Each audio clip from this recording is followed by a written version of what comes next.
አንተ ልዩ ነህ፣ አንተ ድንቅ ነህ። ይህንን ማንነት ዓለም በምታወጣው መስፈርት የመዘንከው ዕለት ነው ብቸኛ እንደሆንክ ደግሞም የበታች እንደሆንክ ያሰብከው። እግዚአብሔርን የሚያህል አፍቃሪ አምላክ እያለ የሚያፈቅረኝ አጣሁ ማለት ምንኛ ምስኪንነት ነው የሚሆን። የበታችም ብቸኝነትም ሲገባቸው አፍቃሪና ተንከባካቢ እንደሌላቸው ስለሚቆጥሩ ወገኖቼ የሚወደኝ ማንም የለም ብለው ራሳቸውን እንኳን እስከ ማጥፋት ይደርሳሉ። አየኸው፣ ዓለምህን ተዋውቆታል። ፈተናህን ድካምህን ስላወቀ ሊራራልህ የሚችለው አምላክ አንተ የኔ ነህ ይልሃል። በአንድ እጅ ጣት የማይቆጠሩ ሰዎች ትኩረት ስለነፈጉ ለምንድን ነው አንተ ለራስህ ትኩረት የምትነፍገው? ጥቂቶች ስላላጨበጨቡልህ አንተ ለምንድን ነው ስታለቅስ የምትኖረው? የብቸኝነትም የበታችነትም እንዳይሰማ እናንተ ኦርቶዶክሳውያን ወጣቶች ሆይ በዘላለም ፍቅር ወድጄሻለሁ የሚለው ባለ ጸጋው እግዚአብሔር ነው ሰጥቶ ማያልቅበት። ይሄን ፍቅር ታውቁት ነው ወገኖቼ። የዚህ ዓለም ፍቅር እኮ አጣሁ ብለው ምናልባት እጮኛ ስላላፈቀራቸው፣ ምናልባት ባለ ስለከዳቸው፣ ኑሮ ሁሉ የከዳቸው የመሰላቸው ብዙዎች ራሳቸውን ባሳዛኝ ሕይወት ውስጥ ከተዋል። የተወደዳችሁ ኦርቶዶክሳውያን እኛን በዘላለም ፍቅር ወድጄሃለሁ የሚለው ግን መለወጥ የሌለበት ፍቅር ወወልድ ወመንፈስ ቅዱስ አሃዱ አምላክ አሜን። ክቡራን አበው ካህናት፣ መምህራነ ወንጌል፣ የተወደዳችሁ የእግዚአብሔር ቤተሰቦች፣ የእመቤታችን የቅድስት ድንግል ማርያም የአስራት ልጆች፣ የቅዱሳን ወዳጆች እንደምን ሰነበታችሁ? አሜን። በቸርነቱ የጠበቀን በአጸደ መቅደሱ የሰበሰበን ስሙን እንድንጠራ ቃሉን እንድንሰማ ይረዳን የአባቶቻችን አምላክ የእኛም አምላክ ልዑል እግዚአብሔር ዘላለማዊ ስሙ የተመሰገነ ይሁን። ለቀደምት አበው ለነቢያት፣ ለቅዱሳን ሐዋርያት፣ ለሐዋርያውያን አበው፣ ለሊቃውንት የገለጸውን ጥበብና ምስጢር ለሁላችንም ይግለጽልን። ከዚህች ዕለት ከጻድቁ አባታችን ከአቡነ ሀብተ ማርያም ከሌሎቹም ቅዱሳን ይልቁንም ከእመቤታችን ከቅድስት ድንግል ማርያም በረከት ረድኤት ለሁላችንም ያሳትፈን። አሜን። ሰምተን ለመጠቀም እግዚአብሔር ይርዳን። አንተ የኔ ነህ በዚህች ምሽት እግዚአብሔር ቢፈቅድ የምንማርበት የትምህርታችን ርዕስ ነው። ትንቢተ ኢሳይያስ ምዕራፍ 43 ቁጥር 1 ተቤዥቼሃለሁና አትፍራ፣ በስምህም ጠርቼሃለሁ፣ አንተ የኔ ነህ። የእግዚአብሔር ድምፅ ነው። የእግዚአብሔር ጥሪ ነው። የእግዚአብሔር ቃል ነው። ብዙ ጊዜ በዚህ ዘመን ወጣቶች ብቸኝነትን የትም እየተሰማን ብዙ ጊዜ የኔ ነህ ወላጆቻችን የእኛን ዓለም እኛም የወላጆቻችንን ዓለም ባለማወቃችን ብዙ ወጣቶች የበታችነት ደግሞም የብቸኝነት ስሜት እየተሰማቸው ራሳቸውን ሲጎዱ ይታያል። ለዚህ ነው ይህንን ድምፅ መስማት የሚያስፈልገው። አንተ የኔ ነህ የሚል አምላክ አለን። አንተ የኔ ነህ የሚል አፍቃሪ አባት አለን። በተለይ ወጣቶች ቤተሰቦቼ እኮ የኔን ዓለም አያውቁት። ቤተሰቦቼ እኮ ከኔ ዓለም ጋር አይተዋወቁ። አብረውኝ ይኖራሉ እንጂ እኮ አይረዱኝም። በዚህ ምክንያት ብቻዬን የሆንኩ ነው የሚመስለኝ ብለው ብዙዎች ሆድ እየባሳቸው ግራ እየገባቸው ብቸኝነት እየተጫናቸው አንዳንዶቹ ወደ ሱስ ከፍ ሲል ደግሞ አፍቃሪ የሌላቸው እየመሰላቸው ከአንዱ ወደ ሌላው ከአንዱ ቅፍ ወደ ሌላ ቅፍ ሲንከራተቱ ይታያሉ።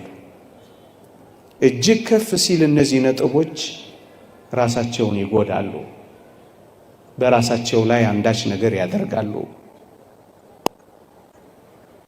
የተወደዳችሁ ወጣቶች፣ በተለይ ወጣቶች ላይ ማተኮር የምፈልገው እንዲህ ያሉ ስሜቶች ወጣቶች ላይ ስለሚያርፉ ነው።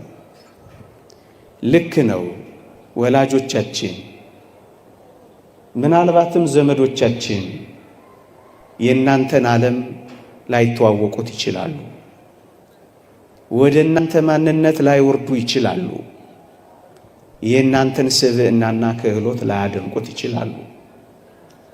ስሜቶቻችሁንና ፈቃዳችሁን ላይገነዘቡም ይችላሉ። ምናልባት ታላላቆቻችሁ ወይም ወላጆቻችሁ ወጣቶች የእናንተን ዓለም ሊንቁትና ሊያንቋሽሹት ይችሉ ይሆናል። እናንተም የወላጆቻችሁን ዓለም እንደ ኋላ ቀር ትቆጥሩት ይሆናል። በዚህ መካከል በሚፈጠረው ክፍተት ተቷትቷችሁ እናንተም ብቻችሁን እነሱንም ለዓለማቸው ትታችሁ በብቸኝነት ምክንያት ድብታ ይዟችሁ ይሆናል። ጭንቀትም ገብቷችሁ ይሆናል። ግን አንድ እውነት እንንገራችሁ፣ እነዚህ የጠቀስናቸው ሁሉ የኔና የእናንተን ዓለም ባያውቁት የተወደደ መድኃኒታችን ኢየሱስ ክርስቶስ የእናንተን ዓለም ያውቀዋል። የእኛን ዓለም ቀምሶታል። አስተውሉ ወጣቶች፣ ይህ የተዋረደውን ሥጋችንን እንኳን ሳይቀር ጌታችን መድኃኒታችን ኢየሱስ ክርስቶስ ሰው በመሆን የኔና የእናንተን ሥጋ ተዋህዶታል። ወደ ሰውነታችን ገብቷል። የኔና የእናንተን ሥጋና ደም ተካፍሏል። የኔና የእናንተን ዓለም ያውቀዋል። እንዲህ ወዳለው ሰውነታችን ብቻ አይደለም፣ የኔና የእናንተን ዓለም በሚገባ አጣጥሞታል። ከኔና ከእናንተ መካከል በረት አካባቢ የተወለደ ማን ነበር? ከኔና ከእናንተ መካከል ሽታና ክርፋት ያለበት ውስጥ የተወለደ ማን ነበር? የመጨረሻውን መተው፣ የመጨረሻውን መረሳት፣ የመጨረሻውን መገፋት እንደ አምላካችን የቀመሳለ ይመስልሃል? እህቴ ሆይ ተገፍተሻል። እንግዲያውስ መገፋትን አምላክሽም ቀምሶታል። ወንድሜ ሆይ ብቻህን ተትተሃል። ብቻውን በመተው ያንተን ብቻነትም ጭምር ቀምሶታል። ሽታና ክርፋታችንን እንኳን ሳይቀር ጋር እኮ ነው የተወለደው። ይሄን ብቻ አይደለም ወጣቶች ሆይ ዓለማችንንማ በደንብ አድርጎ አጣጥሞታል። የመገፋት ጥጉን፣ የመጠላት ጥጉን መድኃኒታችን ኢየሱስ ክርስቶስ አጣጥሞታል። እግዚአብሔር በላይ በሰማይ ሆኖ እኛን በታች በምድር አስቀምጦ የኮራብን እንዳይመስልን የተዋረድነውን መዋረድ እንኳን ቀምሶታል። እሱ ምን አለበት እብሪተኛና ትዕቢተኛ ነው እንዳንለው የመጨረሻ እግራችን ስር ተደፍቶ ማበሻ ይዞ እግራችንን አጥቧል። ተትተሃል፣ መተውን ቀምሶታል።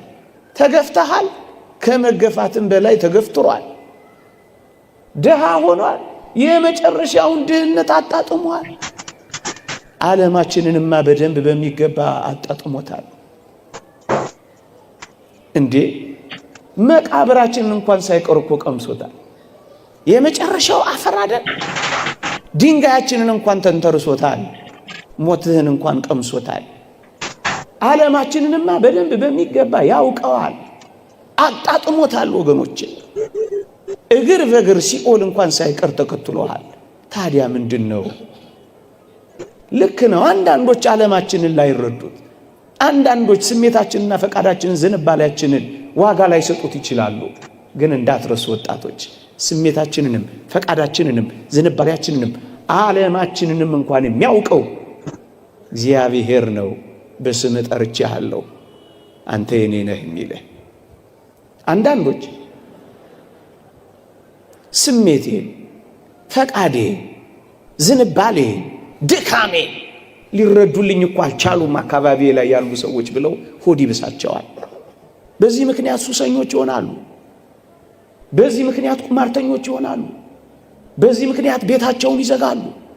በዚህ ምክንያት ራሳቸውን እንኳን ሳይቀር ያጠፋሉ። ወገኖቼ ግን አንድ ነገር እንንገራችሁ፣ ስሜታችንን፣ ፈቃዳችንን፣ ዝንባሌያችንን እንኳን ብቻ አይደለም፣ ፈተናህን ብቻ አይደለም። የተወደዳችሁ ኦርቶዶክሳውያን እንዲህ የሚል የእግዚአብሔር ቃል አለ። ከኃጢአት በቀር በነገር ሁሉ እንደኛ ስለተፈተነ ሊራራልን የሚችል ሊቀ ካህናት አለ ይላል ዕብራውያን ምዕራፍ 4 ላይ። ልድገመው፣ በነገር ሁሉ እንደኛ ስለተፈተነ ይላል። ጎበዝ፣ እኔና እናንተ ከተፈተነው በላይ ስለተፈተነ ስንፈተን ዝም አይለንም፣ ይራራልናል። ስንተው መተውን ስለቀመሰ ያውቀናል። ከኃጢአት በቀር በነገር ሁሉ ከዛስ ይራራልናል። አያችሁ፣ ድካምህን ያውቀዋል። ደክሟላ፣ ተፈትኗላ። ይሄንን ስለቀመሰ ይራራልናል። ባወጣ ያውጣው፣ እንደገባ ይውጣ፣ የራሱ ጉዳይ ሊሉ ይችሉ ይሆናል አካባቢዎች። ግን እንዳትረሳ ይራራልናል። አንዳንድ ወጣቶች በዚህ ምክንያት ብቸኛ ይሆናሉ። እንደሱ እንዳይሆን ነው የሚራራልን። ፈተናችንን እንኳን ሳይቀር መከራንም እንኳን ሳይቀር ሰው በመሆኑ በመቅመሱ ምክንያት የመራራቱ ምክንያት ሆኖልናል። እሱ ነው የኔ ነህ የሚልህ። ክህሎቶቼን፣ ተሰጦቼን፣ ማንነቴን የሚያሞግሰኝ የሚያደንቅልኝ ማንም የለም ብለው ብዙ ወጣቶች መኖር ያቆሙ ሰዎች አሉ። ተፈላጊ ያጣነን፣ ፈላጊ የሌለኝ፣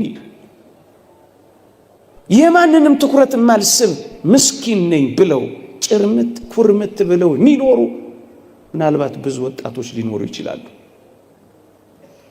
ራሳቸውን በዓለም መመዘኛ ይመዝኑና በዓለም በምትመዝነው መመዘኛ ራሳቸውን ያረከሱ ማለት ዋጋ ያሳጡ። በዚህ ምክንያት ምን ሆነዋል? አንገታቸውን ቀብረዋል። እኛ ግን አንድ ነገር እናስታውሳችሁ ወጣቶች፣ ወይ እስኪ ልጠይቃችሁ፣ እግዚአብሔር እንደ ሰው ያከበረው፣ እግዚአብሔር እንደ ሰው የፈጠረው አለ? እስኪ ንገሩኝ። እግዚአብሔር በእጆቹ የሰራው እኔን፣ አንተን፣ አንቺንም አይደለም? እግዚአብሔር ለመላእክት እንደዚህ አድርጓልን? በአፉ ውስጥ ትንፋስ ለመላእክት እፍ ብሏልን? እንደኔና እንደና አይነት ድንቅ ፍጥረት በምድር ላይ ታይቶ ይታወቃልን? ታስበው ዘንድ ሰው ምንድን ነው? ሰው ምንድን ነው? ትሞትለት ዘንድ ሰው ምንድን ነው? ከሰማይ ትወርድለት ዘንድ፣ በቤተልሔም ትወለድለት ዘንድ፣ እርቃንህን ትሆንለት ዘንድ፣ ችንካር ታጠልቅለት ዘንድ ሰው ምንድን ነው? እግዚአብሔርን ከዙፋኑ የሳበ ከሰው በቀር ማን አለ?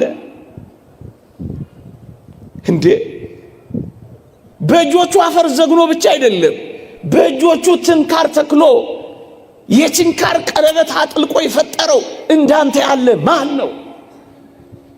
ስንፈጠር መላእክት ይፈጠር ብለው መላእክት ሁሉ ለማየት የናፈቁት አንተ እኮ ልዩ ፍጥረት ነህ።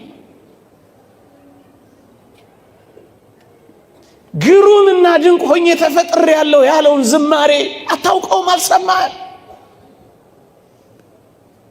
አንተ ልትድን ስትል እኮ ነው መላእክት መጥተው የዘመሩልህ። የሰማይ ሰራዊት ላንተ የዘመሩልህ፣ ስትፈጠር ያጨበጨቡልህ። እንዳንተ አይነት ውብ፣ እንዳንተ አይነት ልዩ የት አለ መሰለህ? ለምንድን ነው ራስህን የምታራክሰው?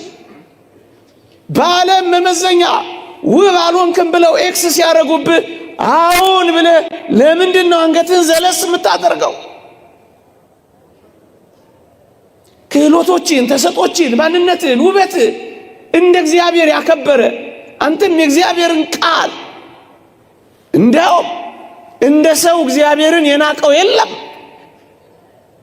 ደግሞስ በምድር ላይ ለሰው እንደ እግዚአብሔር ያከበረው የለም። ለምንድን ነው? በእነዚህ ምክንያት ተሰጦችን፣ ክህሎቶች፣ ማንነቴን ምናልባት አላወቀውም እንጂ ሳይንስ ሁሉ የሚኮርጀው ካንተ ነው። ሰው ውስጥ ከ5 እና ከ6 በላይ ትልልቅ ፋብሪካዎች አሉ። ነርቭ ሲስተሙ፣ ኤሌክትሪክ ሲስተሙ። ይሄ ቴክኖሎጂ እኮ የሚኮረጀው ካንተ ማንነት እኮ ነው። አንተ ልዩ ነህ። አንተ ድንቅ ነህ። ይህንን ማንነት ዓለም በምታወጣው መስፈርት የመዘንከው ዕለት ነው ብቸኛ እንደሆንክ፣ ደግሞም የበታች እንደሆንክ ያሰብከው። በአንድ እጅ ጣት የማይቆጠሩ ሰዎች ትኩረት ስለነፈጉ ለምንድን ነው አንተ ለራስህ ትኩረት የምትነፍገው? ጥቂቶች ስላላጨበጨቡልህ አንተ ለምንድን ነው ስታለቅስ የምትኖረው? የብቸኝነትም የበታችነትም እንዳይሰማ አየው ዓለምህን ተዋውቆታል። ፈተናህን ድካምህን ስላወቀ ሊራራልህ የሚችለው አምላክ አንተ የኔ ነህ ይልሃል። ደግሞም ክህሎቶችን፣ ጸጋዎችን ማን ተናግሮት ይጨርሰዋል ከባለቤቱ በቀር? አንዳንዶች የበታችም ብቸኝነትም ሲገባቸው አፍቃሪና ተንከባካቢ እንደሌላቸው ስለሚቆጥሩ ወገኖቼ የሚወደኝ ማንም የለም ብለው ራሳቸውን እንኳን እስከ ማጥፋት ይደርሳሉ። ሰሞኑን አንድ ሕፃን ልጅ ሰምቻለሁ። እማዬ አትወደኝም ብሎ ጽፎ ራሱን ያጠፋለች። እውነት ነው። ወጣቶች ሆይ መወደድን፣ መፈለግን፣ መፈቀርን እንደምትፈልጉ ይታወቃል። ግን አንድ ቃል እናስታውሳችሁ። የእግዚአብሔር ቃል እንዲህ ይላል፣ በዘላለም ፍቅር ወድጄሻለሁ ይላል። ይህ የሚለው እግዚአብሔር ነው። እግዚአብሔርን የሚያህል አፍቃሪ አምላክ እያለ የሚያፈቅረኝ አጣሁ ማለት ምንኛ ምስኪንነት ነው የሚሆነው? እንዴ ቢሰጡ የሚያልቅባቸው፣ ሞልቶ የሚጎልባቸው፣ ፊታቸው አብርቶ የሚወይብባቸው የዚህ ዓለም ጥቂት ሰዎች ፍቅር ነፈጉኝ ብሎ ሰው ለራሱ ክብርና ፍቅር እንዴት ይነፍጋል? እናንተ ኦርቶዶክሳውያን ወጣቶች ሆይ በዘላለም ፍቅር ወድጄሻለሁ የሚለው ባለ ጸጋው እግዚአብሔር ነው፣ ሰጥቶ ማያልቅበት። ይሄን ፍቅር ታውቁት ይሆን ወገኖቼ? የዚህ ዓለም ፍቅር እኮ አጣሁ ብለው ምናልባት እጮኛ ስላላፈቀራቸው፣ ምናልባት ባል ስለከዳቸው፣ ኑሮ ሁሉ የከዳቸው የመሰላቸው ብዙዎች ራሳቸውን ባሳዛኝ ሞት ውስጥ ከተዋል። አንዳንዶች መጠጥ ቤት ውስጥ ከሚጠረግ የቢራ ጠርሙስ መክደኛ ጋር አብረው የሚጠረጉ ሆነዋል። አንዳንዶቹ ጉበታቸውን እንኳን እስኪያፈርሱ ድረስ በመጠጥ ውስጥ ኖረዋል። አንዳንዶቹ ሕይወት ጨልማባቸዋለች። የተወደዳችሁ ኦርቶዶክሳውያን እኛን በዘላለም ፍቅር ወድጄሃለሁ የሚለው ግን መለወጥ የሌለበት ፍቅር። እኛ እኮ ያጣነው የሚለወጥ ፍቅር ነው። ወረተኛ ፍቅር አጣው ብለን እኮ ነው በራሳችን ላይ አንዳች ነገር ማድረግ የጀመርነው። ጠዋት አፍቅሮ ማታ ለሚጠላ፣ ስቆ ለሚነክስ፣ አብርቶ ለሚጠፋ፣ ወዶ ለሚጠላ፣ ፊት ሰጥቶ ኋላ ጀርባ ለሚሰጥ በጣም ጥቂት ፍቅር ያለው ስናጣ ራሳችን እስከ ማጣት ይመረናል። ወረት የሌለበት አፍቃሪ። ይልቁንም ምንኛ በደለኞች ብንሆን እንኳን የሚያፈቅረን እግዚአብሔር በዘላለም ፍቅር ወድጄሻለሁ የሚለውን ትሰማላችሁ። የመፈቀርን ስሜት በሌሎች ዘንድ የመፈለግን ስሜት ብቻ ሲያጡ ሁሉንም ነገር የሚያጡ ምስኪን ወጣቶች ብዙ ናቸው። ከአንዱ ፍቅር ወደ ሌላ ፍቅር ህልውናቸውን ለማረጋገጥ መወደዳቸውን ለማረጋገጥ ሲሉ አንድ የማይበቃቸው ግን እንደወጡ የሚቀሩ ወጣቶች ብዙ ናቸው። ያንንም ለማየት ሲንገላቱ ሳይመለሱ የሚቀሩ ፍቅር አይደለም ጥላቻ እንኳን ያልበቃቸው ብዙ ወጣቶች አሉ። ለዚህ ነው ይሄንን ድምፅ መስማት የሚያስፈልገው። በዘላለም ፍቅር ወድጄሻለሁ። ወረት የሌለበት አፍቃሪ። ይልቁንም በደለኛና ኃጢአተኛ ስንሆን የበለጠም ይወደን የበለጠም ያፈቅረን። ሀባሃለወጥ ብዝህት ኃጢአት በየተበዘ ጸጋ እግዚአብሔር በደል በበዛችበት በዛ ፍቅሩ ምትበዛልን እኛ። አያችሁ፣ ጀርባ የማይሰጥ ፊት የማያጠቁር ግንባር የማይቋጠር ሻካራ ቃል የማይነጋገር እናንተ ወጣቶች ሆይ እንኳን የኔና የናንተ ጥቂት ቀርቶ የዓለሙ ሁሉ ኃጢአት ፍቅሩን ያለወጠበት አምላክ እንዳልሆነ ረሳችሁት? እሱ ነው በዘላለም ፍቅር ወድጄሻለሁ የሚለው። መለወጥ የሌለበት ያውነት፣ ማጣት የሌለበት ባለጠግነት፣ ደግሞስ አድሎ የሌለበት ፍቅር እንዴት ይደንቃል! እኔ በጣም የሚያስደንቀኝ በመንኮራኩር የተፈጩትንም የሆነ ስንዴ አስፈጭተው መስዋዕት ያቀረቡትንም ሁለቱንም እኩል የሚያፈቅር ፍቅር፣ ላባቸውንም ያንጠፈጠፉትን ደማቸውንም ያፈሰሱትን እኩል የሚያፈቅር ፍቅር እንዴት ይደንቃል እንዴ! ሜዳ ላይ የተጎተቱንም ደግሞስ እንዴ ምንጣፍ የጎተቱ እኩል የሚያፈቅር እሱ ነው አፈቅርሃለሁ የሚለው። ይሄንን ድምፅ ይሰሙት ይሆን ወጣቶች? እኛን በማፍቀር የሚኖር አምላክ እያለ ለምን ራሳችንን በመጥላት እንኖራለን? ወጣቶች፣ ስላንተ ፍቅር የተሰቀለልህ አምላክ እያለ ለምንድን ነው አንተ የምትሰቀለው? የሞተልሽ አምላክ እያለ ምን በወጣሽ ራስሽን የምትገይው? መራራ ሐሞት የተጎነጨ አምላክ እያለ መርዝ መጠጣት ይገባል? ወጣትነቱን ለኛ የሰጠ አምላክ እያለ ወጣትነታችንን ለዲያብሎስ መገበር ይገባል? እናንተ ወጣቶች ሆይ ደግሞ ብዙዎቻችን ደግሞ ሁላችንም ተስማምተን ሽፍታ እንጠላ የለ፣ አጋች እንጸየፍ የለ። የተወደዳችሁ ወገኖቼ ብቸኝነትን የበታችነትን አፍቃሪ በማጣትን ሱሰኛ ሆነው ቁማርተኛ ሆነው ራሳቸውን በተለያየ ምክንያት ጎድተው ደግሞ ማጥፍተው የሚኖሩ ሰዎች በራሳቸው ላይ የሚሸፍቱ እንጂ ሌላ ምን ይሆናሉ? ሽፍታ ከጠላችሁ ሰው በራሱ ላይ እንዴት ይሸፍታል? አጋሽ ከጠላችሁ ሰው ራሱን በእንደነዚህ አይነት አጥፊ ነገሮች እንዴት ያገታል እንዴ? ጌታችን ዲያብሎስን ከሚያህል አውሬ ካዳነን በኋላ ራሱን በተለያዩ ነገሮች የሚያደክምና የሚያጠፋ ሰው በራሱ ላይ የሚነሳሳ ጨካኝ አውሬ መሆኑ አይደል? አንበሳ ራሱን ሲበላ አይታችሁ ታውቃላችሁ? በመጠጥ እኮ ራሳችንን በላ ነው እንዴ? በሱስ እኮ ራሳችንን በላ ነው። በማደንዘዣዎች እኮ ራሳችንን በላ ነው። በመርዝ እኮ ራሳችንን በላ ነው። ራሱን በልቶ የማያውቅ እንስሳ እያለ ራሱን የሚበላ ሰው ሲገኝ አሳዝን። እባብ ራሱን ሲነድፍ ሰምተን አናውቅ። ሰው ግን ራሱን መንደፍ ጀመረ በዚህ ዘመን። እባብ ራሱን ያድሳል እንጂ እንደተማር ነው ራሱን አያፈርስም። ሰው ግን ራሱን ማፍረስ ጀመረ። የተወደዳችሁ ወጣቶች አንድ ጥያቄ ልጠይቃችሁ። ይሄን ቤተ መቅደስ አንድ ጠላት መጥቼ ላፍርሰው ቢል ይሄ መቅደስ ከመፍረሱ በፊት እናንተ እንደምትፈርሱ አውቃለሁ። ይሄ ከመቃጠሉ በፊት የሚቃጠሉ ምእመናን እንዳሉ አውቃለሁ። ግን ያሳዝናል። የሰውነታችንን መቅደስ ቅድም ባለውና ከፍ ባለው ራስንም በማጥፋት ይሁን ሲያፈርሱ ግን ምንም አይመስላቸውም። እኛ እኮ የኛ አይደለንም። አንተ ያንተ፣ አንቺም ያንቺ፣ እኔም የኔ፣ እርሶም የእርሶ አይደሉም። አደራ የተሰጠን ብቻ ነው። እኔ ለኔ አደራ የተሰጠው ነኝ፣ እኔ አይደለሁም።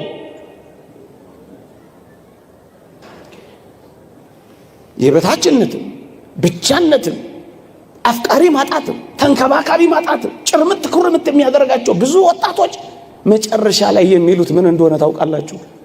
ዋጋ ቢስ ነኝ ብለው ዋጋ እንደሌላቸው ይቆጥራሉ።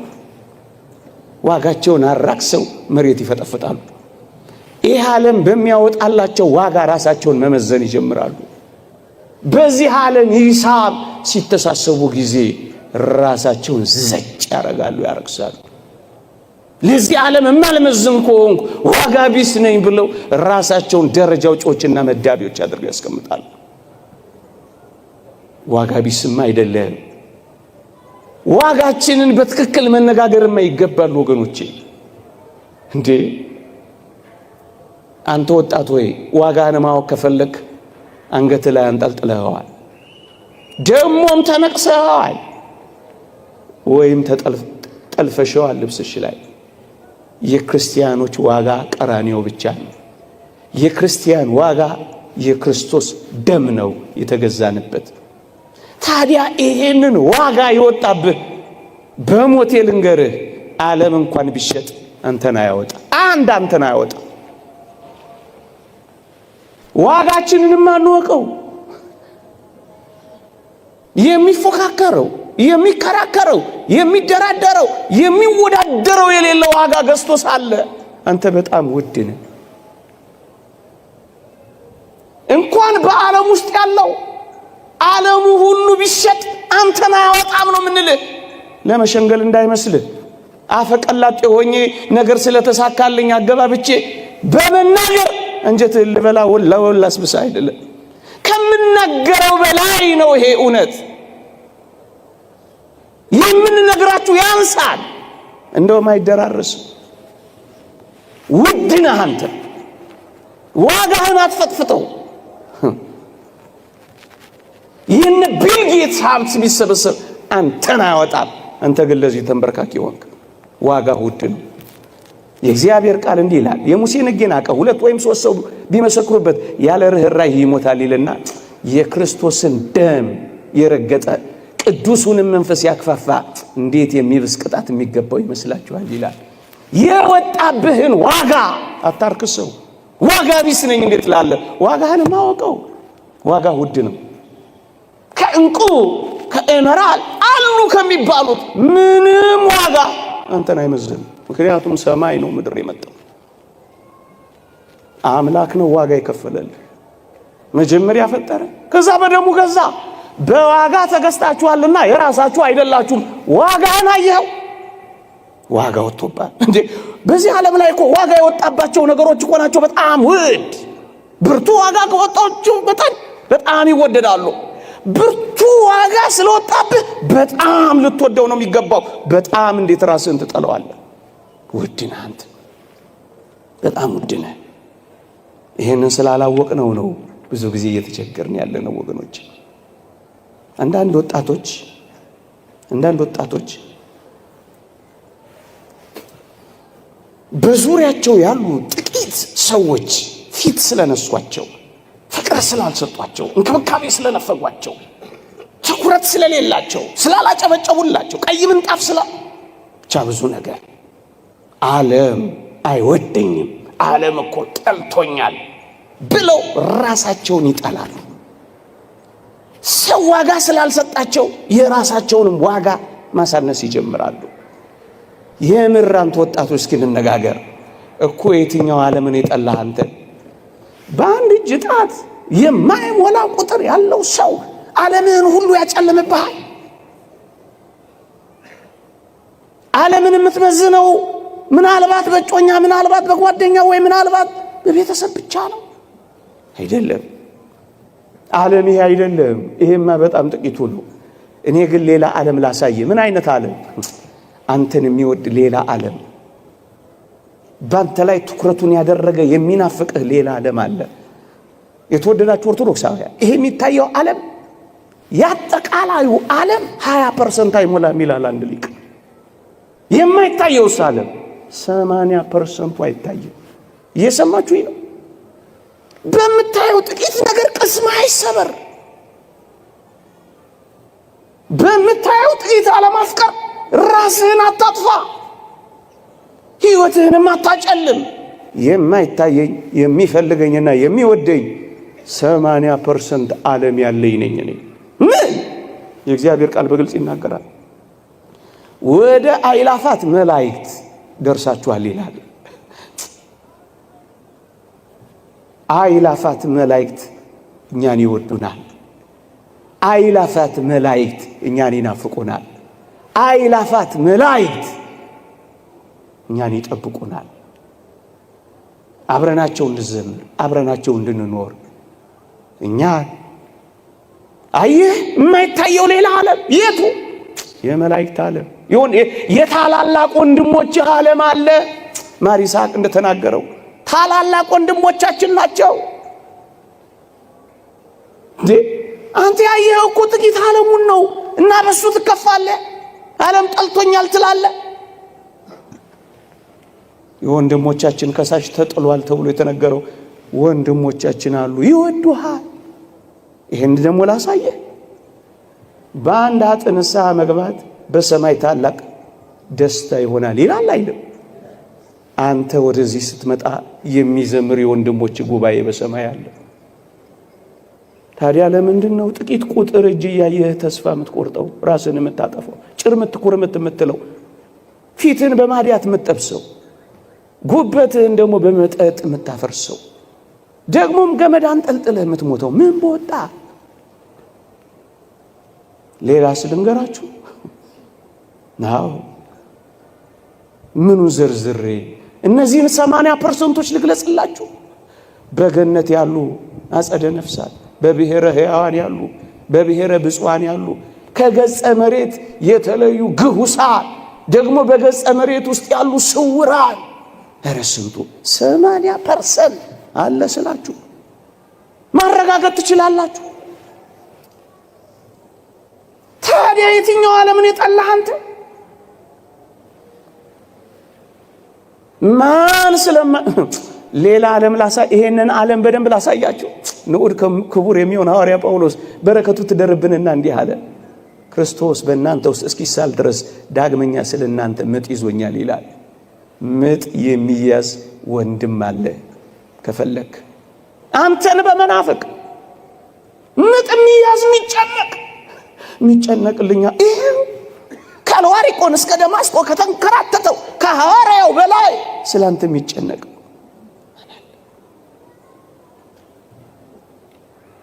ታዲያ ዓለም እኮ የትኛው ዓለም ስለጠላ ነው ራስን የምትጠላው? ዓለም አልወድ እኮ የትኛው ዓለም ስላልወደደ ነው? በቃ በዚህ በጥቂት ቁጥር ያውም ደግሞ ምስኪን በሚወድቅ በሚነሳ በሚበረታ በሚደክም በሚያገኝ በሚያጣ በሚቆም በሚወድቅ በዚህ ዓለም ነው ራስን የምትመዝነው። ሌላ ዓለም አለ። አንተ ሌላ ዓለም አለ፣ ሌላ ዓለም አለ። ቅዱስ አትናቴዎስን ዓለሙ እኮ አይወድህም አሉት ይባላል። ምን አለ ቅዱስ አትናቴዎስ በረከቱ ይደርብንና፣ ንገሯት ለዓለም እኔም አልወዳት። ምኗ ይወደዳል? እንደው ላጥላላባችሁ ፈልጌ እቤት ስትሄዱ መኖራችሁን እንድታቆሙ ሽቼ አይደለም፣ እንዳትመሰጡባት ግን ለማድረግ በጣም የምትወደድ አይደለችም። በጥርሶቿ ስቃል ስታበቃ በኋላ የምትነክስህ ምን ትወደዳለች? በሜካፖች ያበደች ምን ትፈቀራለች?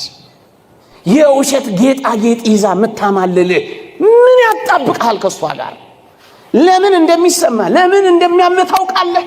ተጣብቀህባታል። በቃ ለገንዘብና ለከንቱ ውዳሴ ከተጣበቅ ጥላቻዋን ፍቅሯን ያመሃል። ፍቅሯን ስታጣ ያመሃል፣ ጥላቻዋ ያሳብድሃል። አትጣበቅባት። ትታመማል፣ በሐዘኖቿ ትሰበራለህ። አየህ፣ ከተጣበቅባት ነው እንደዚህ የምትሆነው። ምኗ ደስ ይሰኛል። በመኃልየ መኃልይ ሶሎሞን ላይ ያለችው ያችን ሙሽሪት አልሰማትም? ፀሐይ መልኬን አክስሎታልና አትዩኝ እያለች ነው የዘመረችው። ምን ትታያለች? እስኪ ዋት ምን ትታያለች? ምን ደስታ አላት?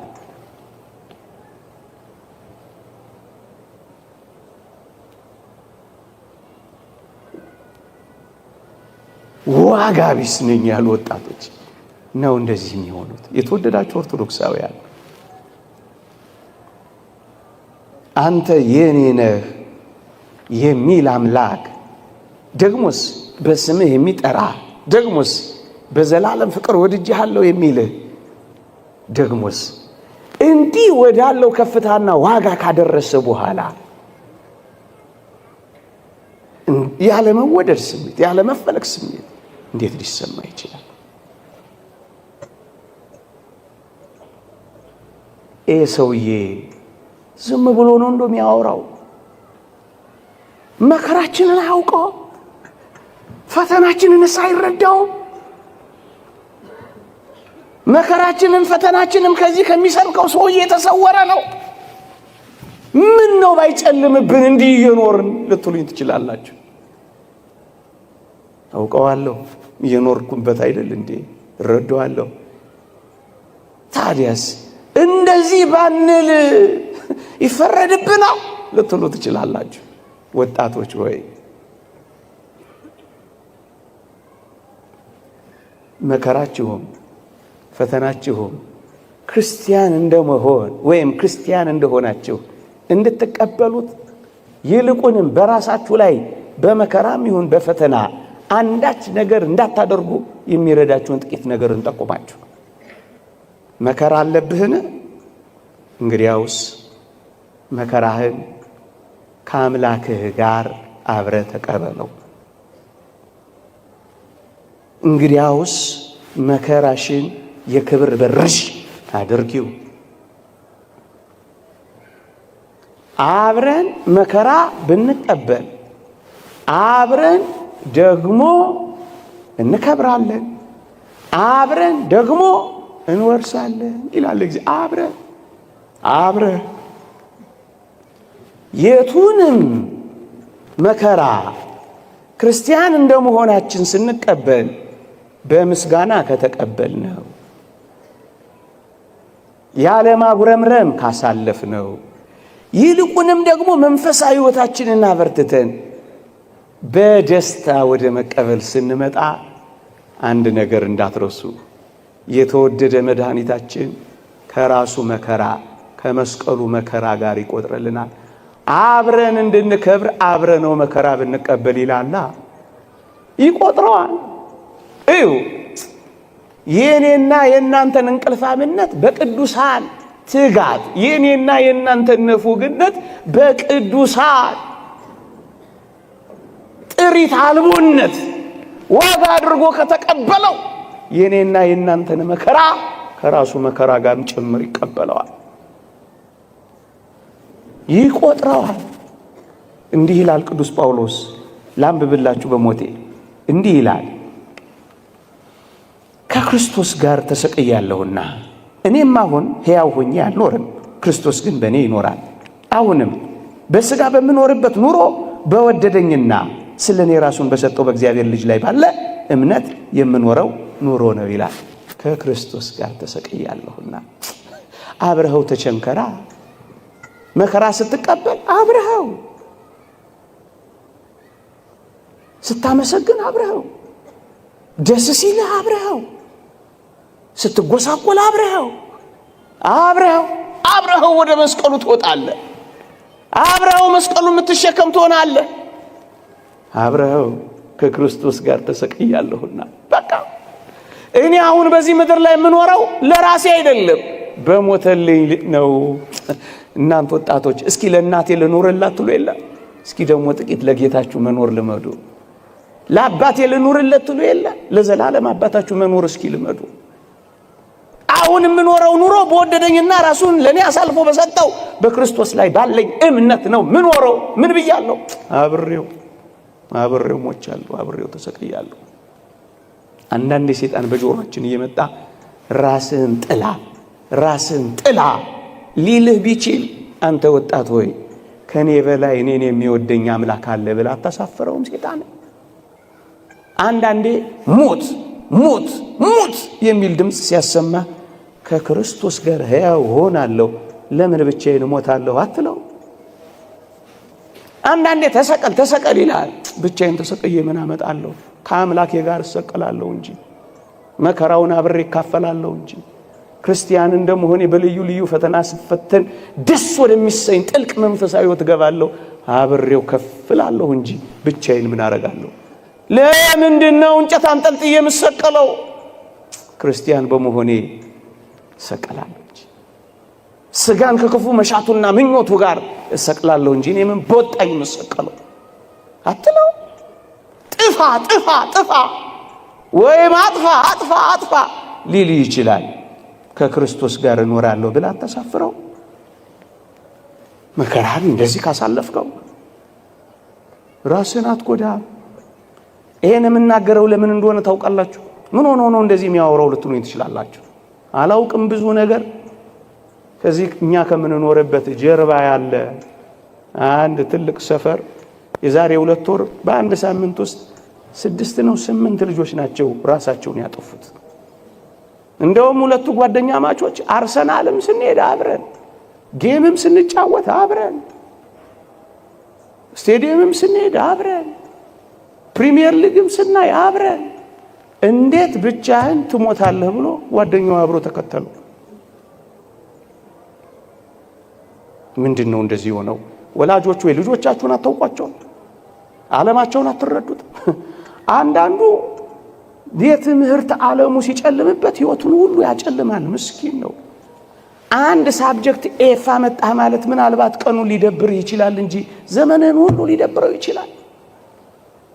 ማትሪክ አላመጣህ ማለት ሰማይና ምድር ተደፋ ማለት ነው። ህይወት እኮ ዘርፏ ብዙ ነው። ገና ያልተሰራ ብዙ ዘመን አለ። ገና ያልተሰራ ብዙ ስራ አለ። ለምንድነው በራስ ላይ የምትወስነው? ሞት ሲል ሞት ምን ቦጣ? አንተ ብቻ አንተ ሰቅለ ምን ታመጣለህ እንዴ? አንድ ሰሞንማ በዚህ በማህበራዊ ሚዲያ እኮ ፋሽን አድርገውት ነበር። ብንሄድ እኮ የት ነው የምትሄዱት? ብሄድ ይሻለኛል። አይሻልም። የሚሻለው እንደ ንዑድ ክቡር ጳውሎስ ከኖርክ እውነት ነው ይሻላል። ሃይማኖትህን ከጠበቅ፣ በተጋሎ ከኖርክ፣ ሩጫህን ከፈጸምክ፣ በጽድቅ ከተመላለስ፣ በትሩፋት ካሸበረክ፣ ክርስቲያን ከሆንክ ሂድ። ምን ታደርጋለህ? ኑሮ ስለከበደኝ ግን ይሄዳል ይባላል እንዴ? የት ነው የምትሄጂው እንዴ? የዚህ መከራ እጥፍነቱ የማይቆጠር ሌላ መከራ ጋር ተረት መስሎ ነው ይሄ። ልብሄድ ይሻለኛል። አትሂድ እንዴ? ይሄን ሁሉ ፈተና ስቀበል ምን ሆኖ ነው ይሄ ሰውዬ አሁንም እንደዚህ የምታወራው የምትል ከሆነ ስለ ፈተና ደግሞ ጥቂት ነገር ተናግሬ ያበቃል። መከራን እንዲያስተናግደው ብቻና ተሰቀለበት። ምን ታረጋለህ? ማንን ትቤዣለህ? ማንን ታድናለህ? ፈተና ካልክ ግን ማክሲመስ የተባለ አንድ ሊቅ 3 ነገር ነግሮናል። እንዲህ ይላል፣ በሞቴ ስማኝ። ፈተና በአንዳንዶች ዘንድ ከቀደመ ኃጢአታቸው ሊያነጻቸው ይመጣል ይላል። ክርስቲያን ሆነ ፈተና የምትቀበል ከሆነ እሰይ፣ ኃጢአትህን ያነጻልሃል፣ በደልህን አጥረግርጎ ይወስድልሃል። ከቀደመው ኃጢአታቸው ሊያነጻ ይላካል። ሰሞኑን እዚህ ሎስ አንጀለስ ካሊፎርኒያ ይሄ ሰደድ እሳት ሰምታችሁ የለ? ቤቱ ከተቃጠለ ንብረቱ ከወደመው ሰው አንዱ ዘ ፓሽን ኦፍ ክራይስት የክርስቶስን የሕማማት ፊልም የሰራው ሜል ጊብሰን የሚባለው ፕሮዲውሰር አንዱ ነው። ተጠየቀ፣ ሰምቼዋለሁ ኢንተርቪው። ምን ተሰማህ አሉት። ይሄ ለኔ መንጻት ነው፣ ኢትስ ፒውሪፊኬሽን ነበር ያለው። ጥርግ አድርጎ ይሰደዋል እንደማለት ነው። ኃጢአቴን የሚያነጻልኝ ከሆነ ፈተና ይሰይ፣ ለጽድቅ የሚያበቃኝ ከሆነ ይሰይ። ከቀደመው ኃጢአት ሊያነጻኝ ይመጣል። በቃ ሁለተኛ ክርስቲያን ሆነ መከራን ከተቀበልክ በሌሎች ዘንድ ደግሞ ይላል ያላቸውን ፍጽምና የበለጠ ሊያሳምር ይመጣል ይላል። የበለጠ ውብ ሊያረገ፣ የበለጠ ሊሰነግለን፣ የበለጠ ሊያሳምርልን ይመጣል። ሶስተኛ በአንዳንዶች ዘንድ በሌሎች ዘንድ ደግሞ ይላል ሊመጣ ላለው ነገር እንዲዘጋጁ ለማድረግ ይመጣል ይላል። ሌላ መከራ ካለ ያሁኑ ፈተና እየሰራህ ነው። ምርጥ ሸክላ የሚሰራው በብዙ እሳቶች መካከል አልፎ፣ ቆንጆ ጠንካራ ዕቃ የሚወጣው ብዙ ተፈጭቶና ተቦክቶ ነው። እየሰራኝ ነው በል። ለምንድነው ራስን የምታፈርሰው?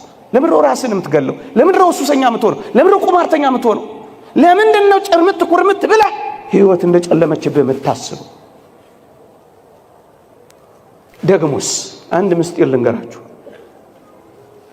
እንዴ ዲያብሎስ እስኪ ልጠይቃችሁ።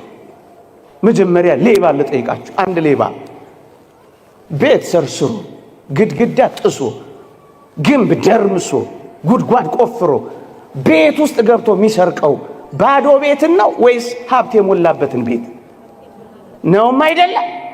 እንግዲያውስ ዲያብሎስ በብርቱ የሚታገል ከሆነ ባዶ ስላልሆንክ ነው። ይሄ ነው እውነቱ። ሃይማኖት የሚባል ሀብት አለ፣ ተስፋ አለ፣ የመንግስተ ሰማያት። ለዛ ነው የሚታገል። ባዶ ብትሆንማ ምን ያታግለዋል? ትቶ ነበር የሚሄደው። አንተ ባለጸጋ ነህ፣ ሃይማኖት አለ፣ ምግባር አለ፣ ተስፋ አለ። እሱን ሊያስጥልህ ነው። ደም ተቃብተሃል። እንዴት ቆሞ ሊያጨበጭብልሽ ትፈልጊያለሽ? ሊያፏጭልህ ትፈልጋለህ? ሊያሞግስህ ትፈልጋለህ? አይደለም። ሀብት አለ። ሀብት ስላለ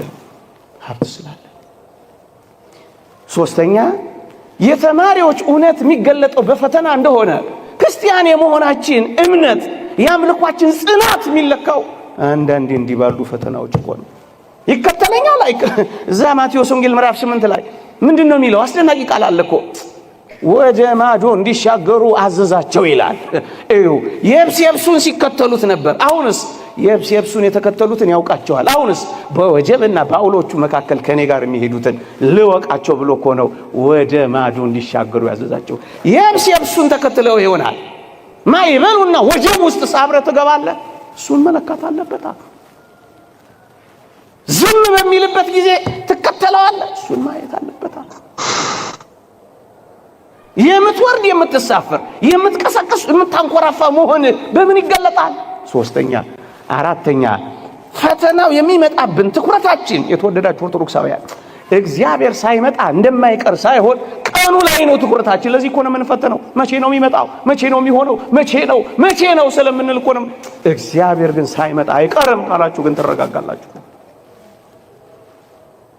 መከራህንም ፈተናህንም እንደዚህ ካየኸው ትበረታለህ።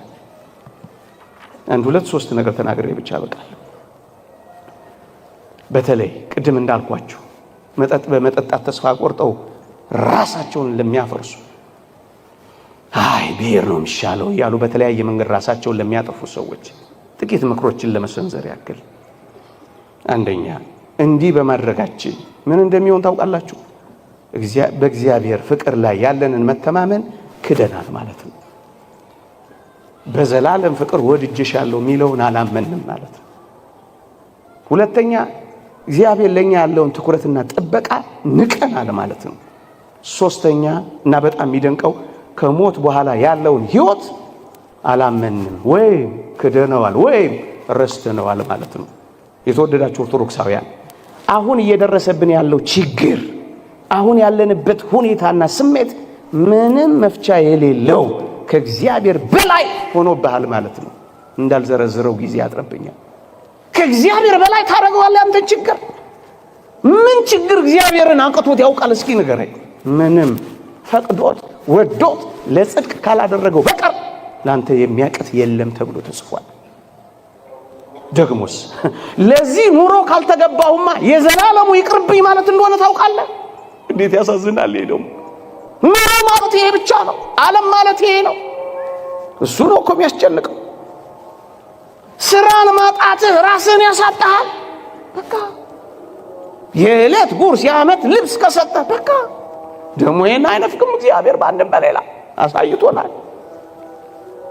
መከዳትሽ ራስሽን እንድትከጂ እንዴት ሊያደርግ ይገባል? የዚህ ዓለም ኑሮ ካልሆነልኝ የዘላለሙ ይቅርብኝ እንደማለት ይቆጠራል። ይህ ምንኛ ያሳፍራል። ይሄ ማለት ይህን ዓለም የመጨረሻ ያደረገው ሰው ነው ራሱን ላይ እንዲህ አይነት አደጋ የሚቆጥር። ይህማ ምንኛ እግዚአብሔርን አለማወቅ። ሌላውና እጅግ አስገራሚው ነገር ግን ለችግሮቻችን ሁሉ ቀን መስጠት፣ ከእግዚአብሔር መፍትሄ መፈለግ አልወደድንም ማለት ነው።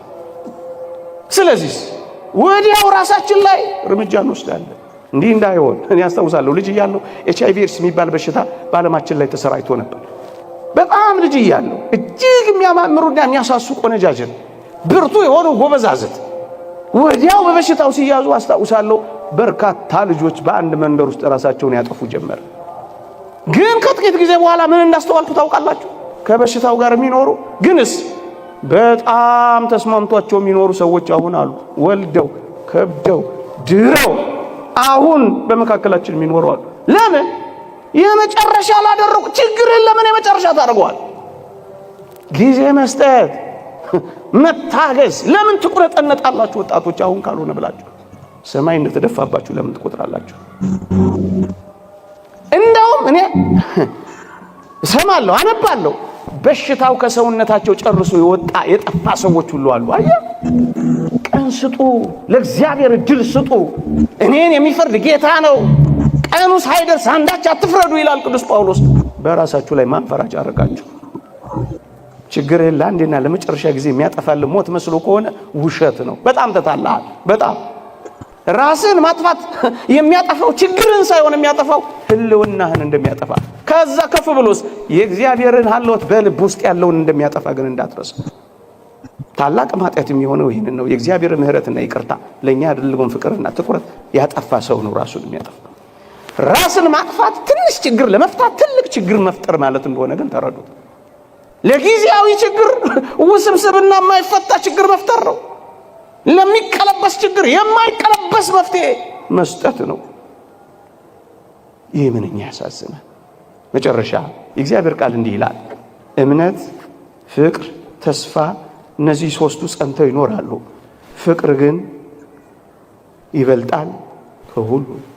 ሶስቱን ነገር የረገጠ ሰው ነው በራሱ ላይ በመጠጥ በሱስ በቁማር ወይም በሌሎች ነገሮች በርካታ ነገሮች ተስፋ ቆርጦ የሚኖር። ከዚያ ከፍ ብሎ ደግሞ በራሱ ላይ አንዳች ነገር የሚያደርግ ሰው እነዚህን ሶስቱን የጨፈለቀ ሰው እግዚአብሔርን አያምነውም። ደግሞስ የዘላለም ተስፋውን ረስቷል። ደግሞስ ፍቅር የሚባል ነገር ትቷል። ከትላንት ላይ ታሪኩንና ትዝታውን ክዷል። ትላንት እንዳልተደረገለት በማይፀን ውስጥ ደም ሆኖ አጥንት ሰክቶ ምንም ባልነበረበት ዘመን ከናቱ ጋር አገናኝቶ የመገበውን የትላንቱን ታሪክ የረሳ ሰው ነው። ያሳዝን። ትላንትን አስታውስም፣ ነገን ደግሞ ተስፋ አደርግም። እምነት፣ ተስፋ፣ ፍቅር ለሌለው ሰው ደግሞ ቤተ ክርስቲያን ጸሎት አታረግም፣ ዝማሬ አትዘምርም፣ ከበሮ አትመታ። ራስን ካጠፋ አንተ ብትኖር ንስሐ ትገባ ነበር። አንተ ከሌለህ ግን ለሌላው ኃጢአት ንስሐ ትገባለህ። መጨረሻ ላይ ለሰራው ራስን ማጥፋት ግን እንዴት ትዘምርልሃለች? እንደ ድል አድራጊ ታለቅስልሃለች እንጂ ከበሮ አትመታለህ። ምክንያቱም እምነትን፣ ፍቅርን፣ ተስፋን ረግጠሃል። ግን አንድ ተስፋ አለ። በስም ጠርቼሃለሁ፣ አትፍራ፣ አንተ የኔ ነህ። ይቆየ